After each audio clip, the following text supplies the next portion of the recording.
রাখাইনে মোট 6টি বিমানবন্দর আছে, এর মধ্যে 3টি দখল করে নিয়েছে আরাকান আর্মি। দর্শক, দক্ষিণ পূর্ব এশিয়ার মানচিত্রে বড় পরিবর্তন আসছে। মিয়ানমারের জান্তা সরকারের পতনের মুখে স্বাধীনতার পথে এগুচ্ছে রাখাইন বা আরাকান।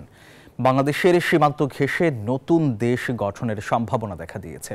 আর এই পরিস্থিতি আঞ্চলিক ভূ রাজনীতিতে নতুন সমীকরণ তৈরি করবে। চীন ভারতের বিশাল বিনিয়োগ এবং যুক্তরাষ্ট্রের কৌশল প্রশ্নের মুখে। এদিকে বাংলাদেশের জন্য সৃষ্টি হবে কৌশলগত চ্যালেঞ্জ। ভাঙছে মিয়ানমার। আরাকান রাজ্য নিয়ে চেষ্টা চলছে নতুন দেশ গঠনের। মিয়ানমার 7টি রাজ্য নিয়ে গঠিত। এগুলো হলো চীন, কাচিন, কারেন, মন, রাখাইন বা আরাকান এবং শান রাজ্য। দীর্ঘদিন ধরে এই রাজ্যগুলোর সাথে তুমুল লড়াই চলছে জান্তা সরকারের। পতন এখন সময়ের ব্যাপার মাত্র।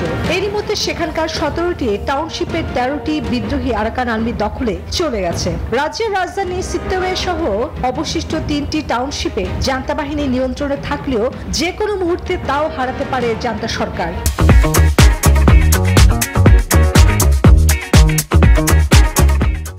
রাখাইনে মোট 6টি বিমানবন্দর আছে, এর মধ্যে 3টি দখল করে নিয়েছে আরাকান আর্মি।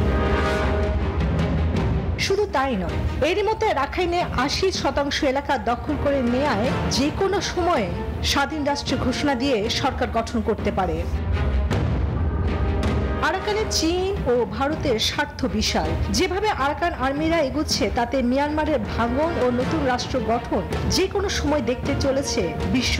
ভূ কৌশলগত কারণে এটি বাংলাদেশের জন্য গুরুত্বপূর্ণ। এখানে রয়েছে বিশাল প্রাকৃতিক গ্যাসের মজুদ এবং গভীর সমুদ্র বন্দর। রাখাইন দিয়ে গভীর সমুদ্র বন্দর এবং পাইপলাইন চীনের দক্ষিণ পশ্চিমাঞ্চলীয় অর্থনীতির জন্য গুরুত্বপূর্ণ। ফলে আরাকান স্বাধীন হলে চীন তাদের সমর্থন দিবে। বাংলাদেশের জন্য আরাকানের স্বাধীনতা নতুন চ্যালেঞ্জ তৈরি করবে। রোহিঙ্গা সমস্যার সমাধানের আশা ও সীমান্ত নিরাপত্তা রক্ষার চাপ একসাথে সামলাতে হবে। এই পরিবর্তনের ফলে দক্ষিণ এশিয়ায় ভূ রাজনৈতিক সমীকরণ নতুনভাবে রচিত হতে পারে। চন্দ্রানী চন্দ্রা, নিউজ 24।